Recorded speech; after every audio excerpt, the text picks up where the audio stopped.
We're not done yet. Very good. Okay. A lesson learned by Torey. Yes, sir.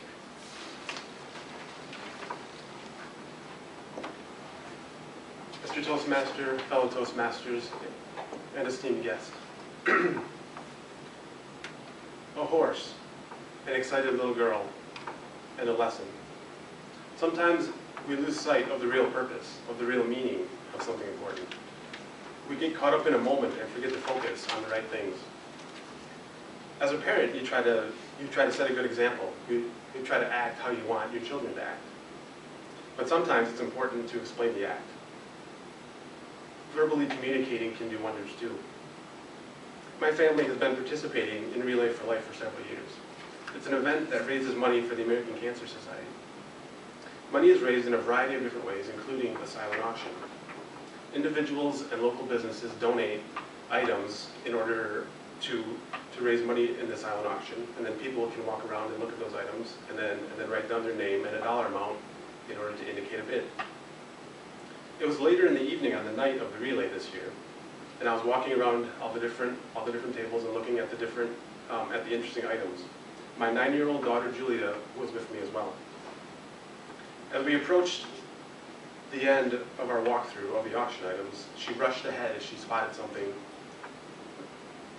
that caught her eye. A few more steps and I saw it too. A giant stuffed horse that she could barely fit her arms around.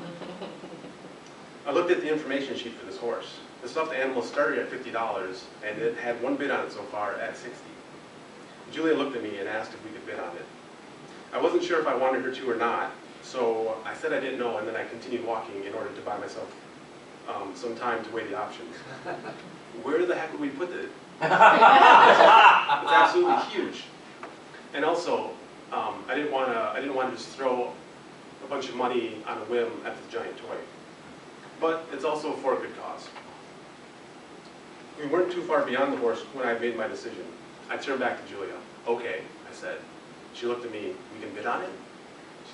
With a smile on her face. I told her, you can bid on it, I'll pay for it. Ooh. She hugged me and ran back to the piece of paper to write her name and the dollar amount on the next line. She came back over to where I was with a big grin on her face. I looked at her and said, you didn't win it yet, you know. Her smile disappeared and she spun around to watch her horse from a distance. Whenever someone came walking too close to it, she tensed up. Oh. And then as they moved on, she ran over to confirm that her name was still the winning bid, and then I got a big thumbs up and a smile from her. She asked me how much time was left in the auction. I pulled up my phone and looked at it. Well, it's 11:20, I told her, and the auction ends at midnight, so there's still about 40 minutes left. I was joking around with her about her nervousness of other people walking too close to the horse. Julia had cancer when she was 6, so she was one of the stars of Relay for Life, wearing a purple shirt in order to indicate that she's a cancer survivor. I told her if someone started writing down their name, she could walk over and pout, and maybe the look on her face, coupled with the color of her shirt, would get them to walk away. We both laughed and realized it would not have been an appropriate time to try to play the cancer card. And then it happened. A woman was walking around looking at items, and she stopped at the horse, and she stopped long enough so that it could only mean one thing. There was a new bid on the horse. Seconds after the lady was done, Julia ran over, and I did not need to see her thumbs down in order to understand what had happened. I could tell by the look on her face. When she was back over by me, I said, aren't you going to bid any higher? And that was all the prompting that she needed.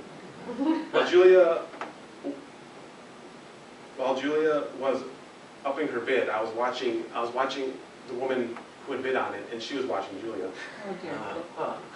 When Julia was back over near me, she told me it was the same lady who had made the first bid.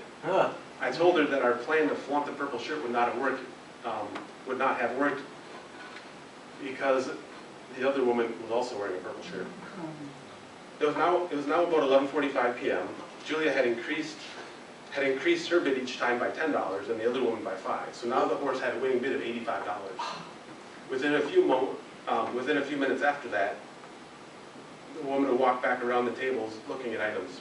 And sure enough, she stopped again in front of that horse.